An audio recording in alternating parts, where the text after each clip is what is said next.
तो students welcome back to my channel. कैसे हो आप सब? उम्मीद करती हूँ बेटा सभी अच्छे होंगे और अपना ख्याल भी रख रहे होंगे। तो बेटा आज हम करने जा रहे हैं अपनी वर्कशीट नंबर 19 सब्जेक्ट साइंस की है 9th क्लास के लिए और इंग्लिश मीडियम के। हिंदी मीडियम के पहले से ही बन चुकी है बेटा, देख सकते हो अगर कोई है तो बच्चा हो। ओके, तो बेटा आज ये लेट हो गई है काफ़ी, बट कोई नहीं बेटा, हमें अपने कंसेप्ट क्लियर करने हैं क्योंकि मैं मॉर्निंग में नहीं बना पाई। आप सब जानते हो कि मैं स्कूल में चली गई थी, तो इसलिए मैं अब बना रही हूँ। ओके, क्योंकि कंसेप्ट ज़रूरी है क्लियर करना। और बेटा वैसे भी आज आपका न्यू चैप्टर स्टार्ट हुआ है जो कि बहुत इंपॉर्टेंट है। ओके, तो बेटा जो वर्कशीट के अंदर आपके चैप्टर्स आ रहे हैं उनको अच्छे से रिवाइज़ करो, क्योंकि अगर पेपर भी होता है तो बेटा वो इन्हीं चैप्टर से होगा मोस्ट प्रोबेबली, और अगर इनसे भी अलग होता है तो कम से कम ये चैप्टर्स की रिवीजन तो आपकी अच्छे से होगी। ओके, तो चलिए बेटा स्टार्ट करते हैं। जिज्ञासा और ज्ञान जो आपस में बातें कर रहे हैं आज न्यू चैप्टर से रिलेटेड। तो वो पूछ रहा है ज्ञान की, जिज्ञासा दीदी, when we observe onion peel slide under a microscopic we see small regular cells. ठीक है, तो हम उसके अंदर क्या देखते हैं? स्मॉल रेगुलर सेल्स देखते हैं। ठीक है, are all organism also made up of cells. तो बेटा जो क्या होते हैं, क्या सारे जो ऑर्गेनिज्म हैं वो सेल से मिलकर बने होते हैं? तो Gyan, all the living beings are made up of small units and structure. ठीक है, तो सभी जितने भी लिविंग बींग्स हैं वो क्या हैं, किससे मिलकर बने हुए हैं? छोटे छोटे यूनिट्स से, स्मॉल यूनिट से, छोटी छोटी इकाइयों से मिलकर बने हुए हैं जो कि क्या है? सेल्स। ठीक है, तो this structure is called cell. ठीक है, cell is the basic functional and structural unit of the life because all the functions and structure of the living beings are perform by the cell. ठीक है, तो ये क्या है बेटा? Cell जो है एक basic functional and structural unit है। ठीक है, लाइफ की। क्यों? जैसे बेटा हमारे घर होते हैं, भवन होते हैं या फ्लैट होते हैं बड़े बड़े, वो किससे मिलकर बने होते हैं? छोटी छोटी ईंटों से मिलकर ही बने होते हैं, चाहे वो कितने भी बड़े हों चाहे कितने छोटे हों। ठीक है, तो ऐसे ही बेटा हमारे मतलब जो भी जीव जंतु होते हैं, छोटे से छोटा और बड़े से बड़ा, सभी किससे मिलकर बने होते हैं? छोटी छोटी इकाइयों से, जिनको हम क्या बोलते हैं? सेल। ठीक है, तो अब बेटा ये सेल क्या करते हैं? कोई भी हमारे शरीर में कार्य होता है तो वो किसके द्वारा होता है? इसी के सेल के द्वारा।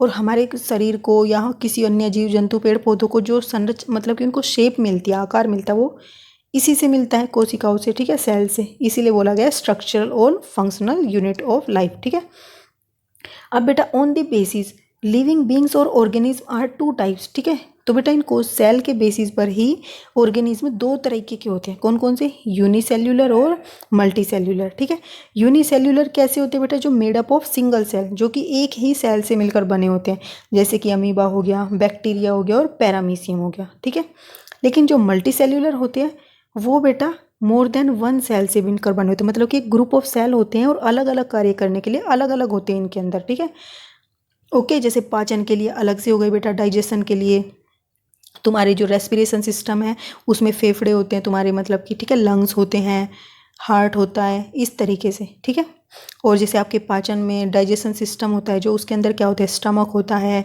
लीवर होता है, पैंक्रियास होता है, इस तरीके से अलग अलग क्या होते हैं? अंग जो होते हैं वो सारे मिलकर कार्य करते हैं। ठीक है, तो वो किसके अंदर आ गए? मल्टी सेल्युलर के अंदर आ गए। सबसे पहले देखो क्या होती है बेटा? सेल होते हैं। सेल मिलकर टिश्यू बनाते हैं। टिश्यू से क्या बनते हैं बेटा? ऑर्गन्स बनते हैं, जो कि हमारे लीवर थे, स्टमक था, पैंक्रियाज था, ये सारे। ठीक है, और ये ऑर्गन्स, काफ़ी सारे ऑर्गन एक साथ मिलकर क्या बनाते हैं बेटा? Organ system. जैसे क्या था? Digestive system, respiratory system, excretion system, इस तरीके से। ठीक है, अलग अलग सिस्टम बनते हैं जो अलग अलग कार्य करते हैं हमारे शरीर में। ओके, ऐसे ही अन्य जीव जंतुओं में भी करते हैं वो। अब बेटा नेक्स्ट क्वेश्चन पूछ रहा है कि दीदी are all cells are same kind? क्या सारे सेल एक जैसे होते हैं? No Gyan, on the basis of structural cells. ठीक है, ये कितने? दो तरीके के होते हैं। अगर हम स्ट्रक्चर के तौर पर जाएं तो सेल्स कितने तरीके के होते हैं? दो तरीके के।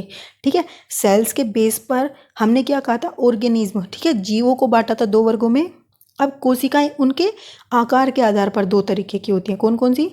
प्रोकैरियोटिक और यूकैरियोटिक। ठीक है, prokaryotic these are simple cells. ठीक है, ये सरल होते हैं बेटा। The nuclear membrane is absent, इनके अंदर न्यूक्लियर मेम्ब्रेन नहीं होता। ठीक है, अब न्यूक्लियर मेम्ब्रेन क्या होता है बेटा? ये मान लो कोशिका है। ठीक है, अब ये क्या है बेटा? न्यूक्लियस है। इसके अंदर एक और होता है न्यूक्लियोलस बोलते हैं इसको। ठीक है, अगर इसके चारों तरफ कोई बाउंड्री होती है तो वो होती है न्यूक्लियस मेम्ब्रेन। ठीक है, लेकिन ये होती है यूकैरियोटिक में। प्रोकैरियोटिक में जो होता है बेटा उसका स्ट्रक्चर कुछ इस तरीके का होता है, न्यूक्लियस का डिफाइन नहीं होता। जैसे ओपन किचन होती है ना, उन पे गेट नहीं लगे होते, चारों तरफ से कोई बाउंड्री नहीं होती, पता ही नहीं होता कि कहाँ तक फैली हुई है किचन, कितनी बड़ी है और कितनी छोटी है। इसी तरीके से ये होती है, ठीक है। तो इसलिए बेटा इसको न्यूक्लियस ना बोल के इसको बोल दिया गया न्यूक्लियोइड, ठीक है। तो उसको हम पढ़ेंगे आगे बेटा। तो इसको न्यूक्लियोइड बोलते हैं और ये प्रोकैरियोटिक में होता है, ठीक है, और ये यूकैरियोटिक में होता है। ये डिफरेंस होता है प्रोकैरियोटिक और यूकैरियोटिक के, ओके। अब बेटा ये क्या होते हैं, इसके एग्जाम्पल बैक्टीरिया हो गया। और यूकैरियोटिक बेटा ये कॉम्प्लेक्स हो गए, क्योंकि इसमें अलग अलग तरीके की क्या होती हैं, मतलब सेल्स होते हैं जो मिलकर क्या करते हैं, ग्रुप में वर्क करते हैं, ठीक है, फंक्शन करते हैं। इसमें जो होते हैं मेम्ब्रेन बाउंडेड सेल ऑर्गेनेले होते हैं। तो बेटा जो कोशिका थी इसमें क्या था, ये तो न्यूक्लियस था, ठीक है, न्यूक्लियस के अंदर न्यूक्लियोलस था और जो ये था बीच में बेटा ये क्या है, ये लिक्विड है जो कि क्या है, साइटोप्लाज्म। इस साइटोप्लाज्म में अलग अलग ऑर्गेनेले पाए जाते हैं, ठीक है, इनके बारे में हम डिटेल में पढ़ेंगे। तो इनके चारों तरफ भी क्या होती है, एक बाउंड्री होती है, ठीक है। तो इसीलिए बोला गया है कि these are complex cell having membrane bounded cell organelles and nucleus, ठीक है। अब बेटा यूकैरियोटिक भी दो तरीके के होते हैं, कौन कौन से, प्लांट यूकैरियोटिक सेल और एनिमल यूकैरियोटिक सेल। क्यों डिवाइड किया गया बेटा, क्योंकि कुछ जो ऑर्गेनेले होते हैं बेटा वो तो प्लांट के अंदर ही पाए जाते हैं बस स्पेसिफिक, जैसे कि खाना बनाते हैं ये स्वयं, तो उनके लिए अलग से होंगे, हमारे अंदर तो वो पाए नहीं जाते। ऐसे ही जो एनिमल के अंदर होते हैं बेटा कुछ, वो इनके अंदर नहीं पाए जाते, इसलिए दो वर्गों में डिवाइड कर दिए गए, दो कैटेगरीज में, ओके। तो बेटा प्रोकैरियोटिक सेल का और यूकैरियोटिक का और डिटेल में बताया गया है डिफरेंस, कि स्मॉल होते हैं साइज में, अलग से न्यूक्लियस नहीं होता, मैंने अभी बताया था। इसमें होता है अलग से जिसका मेम्ब्रेन भी होता है। इसमें बेटा अगर वो नहीं होता है कोई मतलब कि डिस्टिंक्ट अलग से स्पष्ट, तो हम उसको न्यूक्लियोइड बोल देते हैं, ठीक है। और इसको जो न्यूक्लियस था उसके अंदर जो छोटे वाला था बेटा वो क्या था, न्यूक्लियोलस, ओके के। अब बेटा मोस्ट सेल ऑर्गेनेले इसमें एब्सेंट होते हैं, हमने अभी बात की थी कि इसमें होते ही नहीं है, ठीक है। और इसमें बेटा होते हैं, ठीक है, और सब में मेम्ब्रेन युक्त होते हैं वो, यानी कि वो मेम्ब्रेन बाउंडेड भी होते हैं। अब बेटा सिंगल क्रोमोसोम होते हैं प्रोकैरियोटिक में, और इसमें मोर देन 1 क्रोमोसोम पाए जाते हैं, जैसे कि बैक्टीरिया इसका उदाहरण है, इसके प्लांट हो गए, एनिमल हो गए, और फंजाई ये इसके उदाहरण है, ओके। अब बेटा सेल था, जो cells were first discovered by Robert Hooke. तो सबसे पहले किसने डिस्कवर किया था, रॉबर्ट हुक ने। और ल्यूवेन हुक ने क्या किया था बेटा, फर्स्ट लिविंग सेल को डिस्कवर किया था। जो रॉबर्ट ने किया था वो डेड सेल को किया था, ठीक है। तो लेकिन अगर पूछा जाए सबसे पहले किसने किया, तो भी रॉबर्ट हुक आएगा। सबसे पहले डेड सेल का जो किसने किया, रॉबर्ट हुक आएगा। लेकिन जो क्या नाम है लिविंग सेल है वो किसने किया, ल्यूवेन हुक ने, ठीक है। तो ये याद रखना है। अब बेटा जो सेल थ्योरी है वो इनके द्वारा दी गई है। तो जो सेल थ्योरी है वो क्या कहती है, all living beings are composed of cell, ठीक है। जितने भी लिविंग हैं, जितने भी जीवी मतलब कि सजीव जीव जंतु हैं, वो सभी किससे मिलकर बने हुए हैं, सेल से, ठीक है। और जो ये सेल न्यू बनते हैं बेटा, वो भी पहले से जो सेल बने हुए हैं उन्हीं से ही बनते हैं, उन्हीं की सहायता से, ठीक है, प्री एग्जिस्टिंग सेल्स से, ओके। तो ये बेटा आज की कुछ डिटेल थी। नीचे क्या है, कुछ क्वेश्चंस हैं, तो उनको करते हैं बेटा, चलिए स्टार्ट करते हैं। और बेटा ये साइड में क्या दिया हुआ है, माइक्रोस्कोप दिया हुआ है, जिस पर रखकर हम पता लगाते हैं, ठीक है। जैसे ये अनियन पील रखा हुआ मान लो, इस तरीके से रखकर हम पता लगाते हैं, ओके। तो बेटा हमारा फर्स्ट क्वेश्चन क्या है कि डिफाइन सेल, ठीक है, सेल को डिफाइन करना है आपको। तो सेल को डिफाइन कैसे करोगे, हमने पहली लाइन में ही पढ़ा है, cell is the basic functional and structural unit of life because all the functions and structure of the living being are perform by the cell, ठीक है। तो मतलब जो भी कार्य होते हैं वो किसके, कोशिका की या सेल की सहायता से ही होते हैं। स्ट्रक्चर जो हमारी संरचना होती है बेटा, ठीक है, जो हमारा शेप होती है, जो मिलती है, या किसी भी पेड़ पौधे जीव जंतु को, वो किससे मिलती है, कोशिकाओं से मिलती है, ठीक है। अब नेक्स्ट क्वेश्चन क्या है बेटा, आप चाहो तो इसमें चित्र भी बना सकते हो, ठीक है, पिक्चर डायग्राम भी बना सकते हो फर्स्ट वाले में। सेकंड है बेटा differentiate between prokaryotic cell and eukaryotic cell, ठीक है। तो प्रोकैरियोटिक में बेटा अभी हमने ऊपर पढ़ा भी था, तो डिटेल में जान लेते हैं, क्योंकि ये कंसेप्ट पढ़ना जरूरी है आपके लिए, ताकि अच्छे से क्लियर हो ये चैप्टर आपको। ये स्मॉल होते हैं साइज में, ये लार्ज होते हैं, ठीक है, इतना ये याद कर लो। माइक्रो का मतलब क्या होता है, 10⁻⁻⁶, ठीक है, इतने छोटे होते हैं ये। अब बेटा डिस्टिंक्ट न्यूक्लियस एब्सेंट, ठीक है। तो इसमें क्या होता है, एक डिस्टिंक्ट जो अलग से दिखे, वो अलग से नहीं दिखता न्यूक्लियस, इसमें मिक्स होता है, तो ये एब्सेंट होता है, लेकिन इसमें होता है। देखो यहाँ से देखो, यहाँ पे दिख रहा है आपको, इसमें कोई डिस्टिंक्ट पता नहीं चल रहा, लेकिन इसमें अलग से दिख रहा है, ये रहा न्यूक्लियस, ठीक है। तो इसमें बेटा उसको हम क्या बोल देते हैं, जो डिस्टिंक्ट नहीं होता, न्यूक्लियोइड बोल देते हैं, ठीक है। जो कि ये रेड कलर का आपको दिख रहा है, ये क्या है, न्यूक्लियोइड, ठीक है। न्यूक्लियस की बजाय इसको क्या बोल दिया, न्यूक्लियोइड, ठीक है। अब ये क्या बेटा, न्यूक्लियोलस प्रेजेंट, इसके अंदर क्या होता है, न्यूक्लियस के अंदर एक छोटा सर्कल जो देख रहे हो इसको बोलते हैं न्यूक्लियोलस, ठीक है। इसमें ये प्रेजेंट होता है यूकैरियोटिक में, ओके।